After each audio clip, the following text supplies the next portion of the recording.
This right here is Matty Beniers, who back in 2021 was drafted 2nd overall. And when you consider that Beniers was Seattle's first draft pick in NHL history, this pick was monumental, and Beniers would go on to have a dominant rookie season. Beniers, right down Lenny Wilkins' way, he scores! Through center, here's Beniers, he scores! Everly with Beniers, Beniers shoots, and he scores! And the former Panther centering feed, Beniers scores! Calder Memorial Trophy goes to Matty Beniers! In terms of his playstyle, skill set, scoring upside, he was drawing comparisons to Nathan MacKinnon. However, this season is a completely different story. Instead of taking another step forward, we've been seeing the infamous sophomore slump. Which makes you think, why? You would think that after a year of NHL experience, with all the skill in the world, that Matty Beniers would come flying out of the gate this season. But he hasn't. In fact, he's currently on pace for nearly half the points of his rookie season. So the question is, why? What the hell is going on?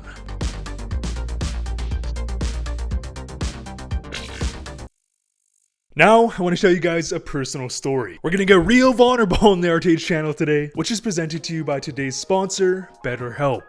BetterHelp allows you to match with one of 30,000 therapists through the means of phone calls, video calls, messaging, whatever is most comfortable for you. Simply fill out a questionnaire, and BetterHelp will assign you a specialized therapist for your specific needs. And here's the best part. If you feel like your therapist isn't the best fit, you can find a new therapist at the click of a button. Because back when I played hockey, I suffered a serious knee injury, as I used to love to line guys up at center ice, but one game, I bit off way more than I could chew. I went to go hit a guy who was probably 6'5", 220. And no, I'm not like a dad who's telling you about a fish he caught, I swear. I have witnesses. But as I was going to hit him, my knee buckled, I broke my kneecap, I tore my meniscus, MCL, and ACL. And throughout the next year and a half, while I was waiting for my MRI and eventual knee reconstruction surgery, I was in immense pain.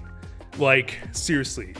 Every day without fail, my knee would dislocate, sometimes even 5 times a day, where I'd have to go on my back and just shove it back in. Like, it was crazy. So flash forward a couple years, I lost 60 pounds, got my fitness back on track, and boom. Within 1 week, I tore my rotator cuff in my left shoulder.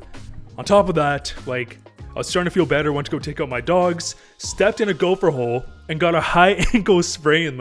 You can't make this up. But if you've had these injuries, you would know they take a very long time to heal, they're painful, they're annoying. And at this point, I was feeling so much anxiety. But I thought it had to do with the fact that I was working, way too much at my marketing career. I was still doing university full time on top of YouTube. So what did I do? I left my job, and I went down to part-time in university. But my mental health it wasn't getting better. And not until I reached out for help did I come to the realization, because of the trauma I suffered through my knee tear, which eventually I tore both my knees, so 2 bad legs. But the anxiety I was feeling because of that was a form of PTSD from the trauma I went through with my knee. So when I tore my shoulder and broke my ankle, it kind of re-invoked the trauma I went through with my knee. And I went through this bad headspace for years. And I just wish I reached out and got help sooner. Because, a lot of the time it's pinpointing what the issue is. Even though looking back it may seem obvious, if you have a bunch of things going on in your life, it's not always easy to connect those dots. You go see a professional, you go see a therapist that is specialized and trained to find these things a part of your life, to identify mechanisms to help you get back on the right track. That is the benefit of going to a company like BetterHelp. So thank you to BetterHelp for sponsoring today's video. Please take your mental and physical health seriously. And as of today, you can get 10% off and join over 4 million people using BetterHelp by using the link betterhelp.com/RobTalksHockey. Again, betterhelp.com/RobTalksHockey. Link will be down below, and you'll receive 10% off your first month. Thanks, guys. Hope you like this story. Hope it can help some of you guys. On this graphic, we have the top 5 scorers for the 2012, 2013, and 2014 NHL draft, alongside of their point production averages. The y-axis shows their point per game average, and the x-axis represents each draft class. In 2012, even though this draft class in hindsight was brutal, Yakupov was the draft headliner. they would total a 0.63 point per game average in their first year. In year 2, they would regress, but in year 3, they would take a big jump and stagnate in years 4 and 5. And here's the 2013 NHL draft. So by year 5 of their careers, they would take a massive step in point production. This just so happens to be the same year that Nathan MacKinnon took his leap, so it makes sense. And here we have the 2014 NHL draft. And as we can see, on average, the top 5 scorers in this draft class would see steady progression year after year, where they would surpass a point per game average by year 5. But based on my hypothesis, we would assume that in year 2, each player would regress. Yet, this is not the case. On this graph, we have the combined point per game average from the 3 aforementioned draft classes alongside of the first 5 years of their careers. In year 2, we would in fact see a slight uptick. And throughout the following 3 years, we would see a big jump in production. But at this point, it begs the question, what even is a sophomore slump? Does it even exist? And why do we hear this term on a frequent basis? Well, it does exist, and for multiple reasons. And the first variable we have to go over is fatigue. Specifically, college and overseas players experience fatigue simply due to the grueling 82-game schedule. A great example of this was Elias Pettersson, because to start the season, this man was on a heater. To Pettersson, here's Elias Pettersson, and shoots, scores his first goal! Here she comes over to get the puck. Pettersson in front. Elias Pettersson shoots, he scores!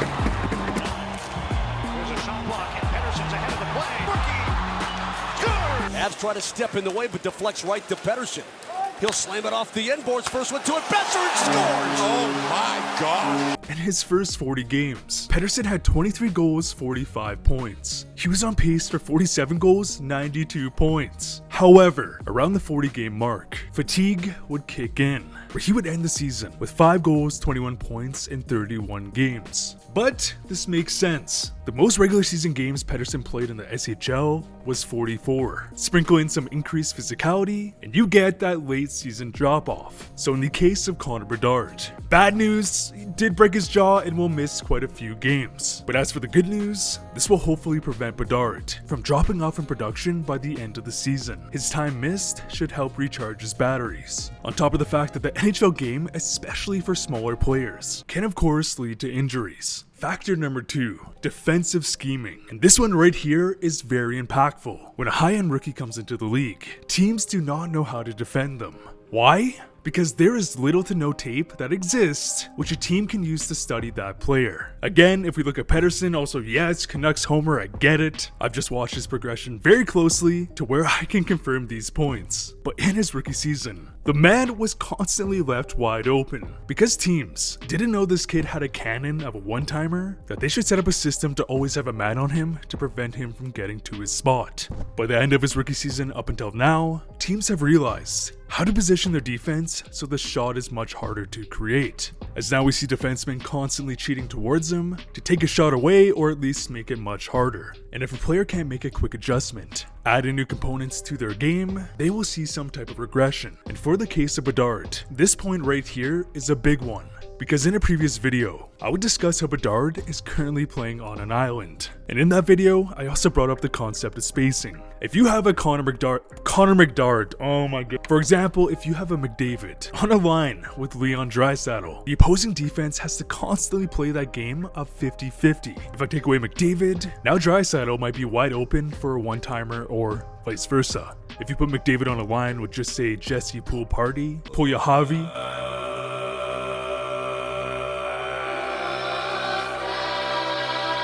defensive pressure can be committed to Connor McDavid because the opposing team knows that even if McDavid makes a pass for a pool party, there is far less odds that they will allow a goal. So when we go to next season, when teams are now very familiar with Bedard's play style, on top of having no high-end threats on his line, it will translate to far better defensive coverage on Connor Bedard. And the final factor is player psychology. Most players coming into the league are just kids. They went from having fun in juniors to now playing on the biggest stage against the best players in the world. Add in the fact they play nearly twice as many games, it can lead to players starting to feel frustrated, especially due to defensive pressure and systems, which can have a significant impact on their confidence. This is why players should take advantage of today's sponsor, BetterHelp. Link is down below. It's also why sports psychology has become so prominent, as we went from players seen as weak for having confidence issues to seeing sports psychologists being hired on every team, which has led to players like Nathan McKinnon exploding in development. These three factors make up what results in a sophomore slump. And what's even more fascinating is that if we specifically look at previous Rookie of the Years, we get a different story. On this graphic, we have the combined scoring averages of 8 previous Calder winning forwards. So right off the bat, they produced far more. And we're talking 8 players who dominated in their rookie season. But the Calder winners on average would see 10% regression in their point production. And this, to me at least, is the embodiment of the sophomore slump, as these players had far more expectations, which in turn leads to the opposing team being more physical. Opposing teams will be watching film on that player way more, on top of the pressure of expectations. And as a result, on average, they would see significant regression in year 2. But what's fascinating is that even though they did see regression, they would eventually surpass the top 5 scorers by a mile. So yes, they did see adversity, but they were able to get past that. And on average, they would start to reach their potential by year 5. But hold on, we are not done here. We have 5 players who were considered phenoms coming out of the draft, the most hyped up prospects in the last 2 decades. And here's the next 4 years of production. So on average, the most hyped up prospects throughout the last 2 decades have truly performed at a different level. So with that, do you think Bedard is going to struggle next season? Especially if he doesn't get some high-end teammates like, come on? Comment down below. Thank you so much for BetterHelp sponsoring today's video, and click the link down below to receive 10% off your first order. We are now so close to 100k, like I can't believe it. And I want to thank you guys so much for all of the support, as you guys have truly changed my life, and you would make my day by helping me get there. And as always, thanks for watching.